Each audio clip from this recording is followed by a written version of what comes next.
السلام علیکم، امید ہے کہ آپ خیریت سے ہوں گے۔ آج میں آپ کو لیلۃ القدر میں کرنے والی 5 خاص عبادتیں بتاؤں گا جو کہ آسان بھی ہیں۔ دیکھیں، لیلۃ القدر ایک ایسی رات ہے جس کا اللہ رب العزت نے قرآن پاک میں فرمایا لیلۃ القدر خیر من الف شہر، کہ یہ وہ رات ہے جو 1000 مہینوں سے افضل ہے۔ جو بندہ اس ایک رات میں جتنی عبادت کر لیتا ہے اس کی اتنی فضیلت ہے کہ اگر 1000 مہینے بھی کرتا رہے تو اس فضیلت تک نہیں پہنچ سکتا۔ اور ایک جگہ اللہ تعالیٰ قرآن پاک میں فرماتا ہے انا انزلناہ فی لیلۃ مبارکہ، یہ وہ رات ہے جس میں قرآن کو نازل کیا گیا اور یہ برکت والی رات ہے۔ آقا علیہ الصلاۃ والسلام نے فرمایا جو اس رات سے محروم رہا وہ ہر قسم کی خیر اور بلائی سے محروم رہا۔ تو میرے دوستو، ہمیں اس میں ضرور عبادت کرنی چاہیے۔ اور آگے فرمایا اس رات میں صرف بد نصیب ہی محروم کیا جاتا ہے، تو ہمیں بد نصیب نہیں بننا، ہمیں بانصیب بننا ہے۔ ہم نے یہ جو ہمیں راتیں بتائی گئی ہیں رمضان المبارک کے آخری عشرے کی 5 طاق راتیں، ان کے اندر ہمیں اس کو ڈھونڈنا ہے، شب قدر کو، لیلۃ القدر کو اس کے اندر ہم نے ڈھونڈنا ہے۔ 5 راتیں ہم نے جاگنی ہے۔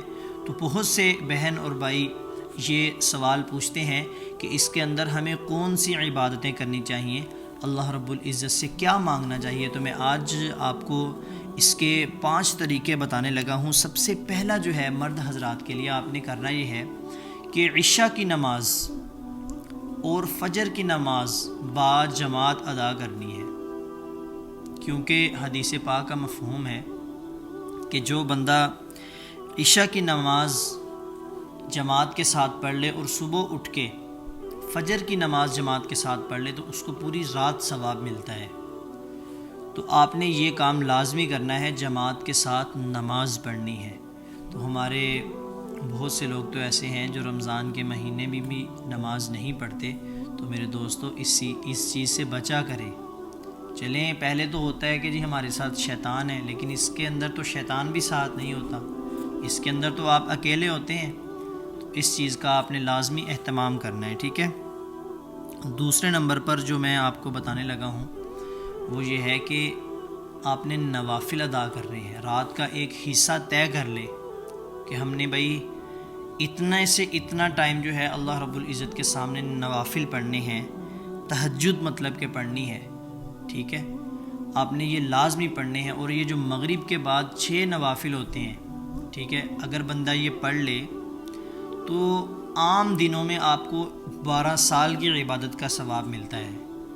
تو رمضان المبارک میں تو نوافل کا ثواب فرض کے برابر ہو جاتا ہے، ٹھیک ہے۔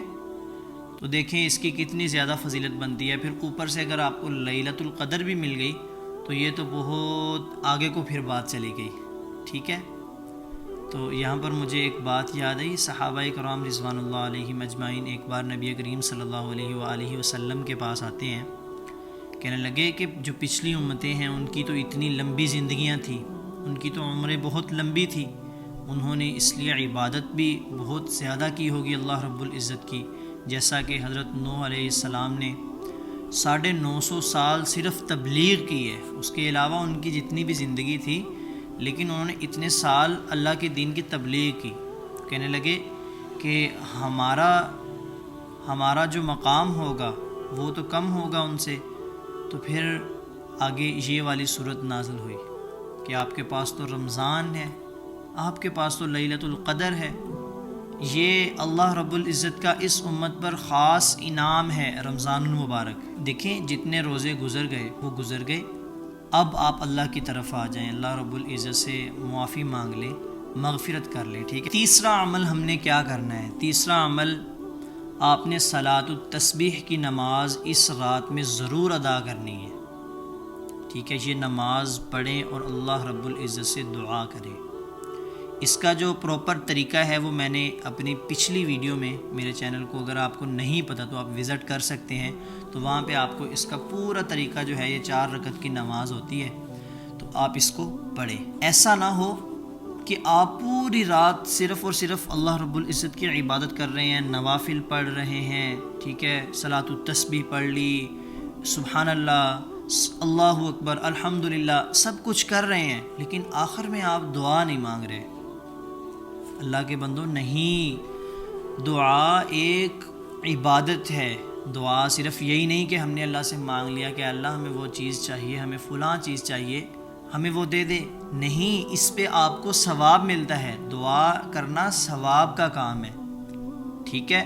تو میرے دوستو، آپ نے اس رات میں اللہ رب العزت سے دعائیں ضرور کرنی ہیں، ضرور بالضرور دعائیں کرنی ہیں اللہ رب العزت سے جتنا زیادہ ہو سکے۔ اس سے اگلا کام یہ ہے کہ آپ نے جتنا ہو سکے استغفار کرنا ہے، جہنم کی آگ سے بچنا ہے۔ اے اللہ مجھے تو اس آگ سے بچا جس کا تو نے اپنی کتاب میں ذکر کیا ہے۔ تو میرے دوستو، آج جو میں نے آپ کو 5 اعمال بتائے ہیں لیلۃ القدر کے، امید ہے کہ آپ کو ضرور سمجھ آئے ہوں گے، تو آپ ان پہ ضرور عمل کیجیے گا، انشاءاللہ ہم لیلۃ القدر کو پا لیں گے۔ اللہ تعالی ہم سب کو عمل کرنے کی توفیق عطا فرمائے، اللہ تعالی ہم سب کی مغفرت فرمائے، اور اس رمضان کے صدقے ہم تمام لوگوں کے پچھلے گناہ معاف فرما دے۔ جزاک اللہ خیر، السلام علیکم۔